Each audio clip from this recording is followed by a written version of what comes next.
দেখো, এই আমাদের যে ঘরের নিচে থাকে বিড়ালগুলো, এগুলো কিন্তু আমার ঘরের বিড়াল নয়, এগুলো বাইরে থেকে। এই যে কালো বিড়ালটা দেখছো, ছোট বিড়ালটা, ওইটা হচ্ছে এই যে বড় বিড়ালের বাচ্চা নয়, ওটা কোথাও একটা উড়ে এসে জুড়ে বসেছে।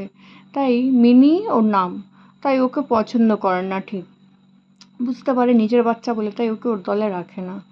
ও যখন ওর দুটো বাচ্চা আছে, ও যখন দুটো বাচ্চাকে দুধ দেয় তখন একে দেয় না। আচ্ছা, এমন কেন হয়? ওরাও তো মা।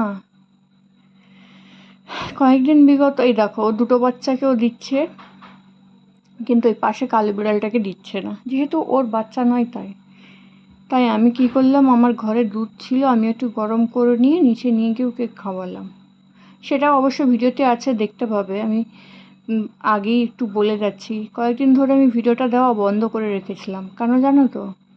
কারণ এত সব মানে খারাপ খবর দেখছি। কন্টেন্ট ক্রিয়েটাররা হচ্ছে, যারা এত বড় বড় কন্টেন্ট ক্রিয়েটার, ওরাই হচ্ছে মানে কি বলবো, নিজের জীবনটাকে এত তাড়াতাড়ি শেষ করে দিচ্ছে যে আমরা ছোট ছোট কন্টেন্ট ক্রিয়েটার হয়েও আমাদের যেন মনে হচ্ছে যে আমরা কি করলাম। জানো তো, খুব কষ্ট হয় যখন দেখি এইসব। যাই বলো, দেখো বাচ্চাটা দুধ খেতে কত ভালো লাগছে না? আমি তো তার নিজের মা নয়, তাও দেখলাম যখন তার বাচ্চাকে, এই বাচ্চাটাকে যখন মিনিট দুধ দিচ্ছে না, আমার খুব কষ্ট হলো, তাই দুধটা গরম করে নিয়ে গিয়ে দিলাম। তাহলে ভাবো, একটা মার থেকে একটা বাচ্চা চলে গেলে সেই মাটার কতটা কষ্ট হয়। ভগবান, যারা এইসব কাজ করে তাদেরকে না ভগবান তাড়াতাড়ি শাস্তি দেয় না, বুঝি না। যারা মানে কতটা মানুষ টর্চার হলে তবে কি পথটা বেছে নেয়? তাহলে কেউ সেধে সেধে এত সুন্দর জীবনটাকে বাদ দেয়? তার এত বড় কন্টেন্ট ক্রিয়েটার, এত সাকসেসফুল।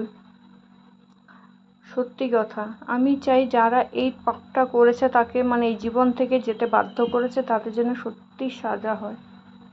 সত্যি যদি ভগবান থাকে, ঠিক তাদের শাস্তি হবে, সেইটুকু বিশ্বাস রাখি। এত মনে কষ্ট হচ্ছে যে কি করব। আর তাও 3-4 দিন ভিডিও দিইনি বলে দেখি ভাবলাম করি। তারপরে এই যা গরম, সত্যি কথা বলতে এক ফোঁটা ফ্যান বন্ধ করে থাকার উপায় নেই, এসি না চালিয়ে উপায় নেই। ঘরের কাছে একটা ডাব হয়েছিল, একটা না, এক কাঁদি হয়েছিল। বিগত কয়েকদিন ধরে টুকটুক টুকটুক করে খাচ্ছি, আজকেও একটু খেলাম। সত্যি ডাবের জল খেয়ে যা শান্তি হয় না, অন্য কোথাও হয় না। আমার না, কলকাতায় এত বছর থেকেছি, বা এত বছর আমি পূর্ব মেদিনীপুরের মেয়ে, এত বছর থেকেছি, আমার কেন জানি না আমার মনে হয় এই গরমে আমি পাহাড়ে চলে যাই। আবার কখনো কখনো এই ডাব, গরমের আম, কাঁঠাল, এগুলো দেখে মনে হয় এই পাহাড়ে তো এগুলো পাবো না। কিন্তু সত্যি বলতে আমার খুব ইচ্ছে পাহাড়ে থাকা।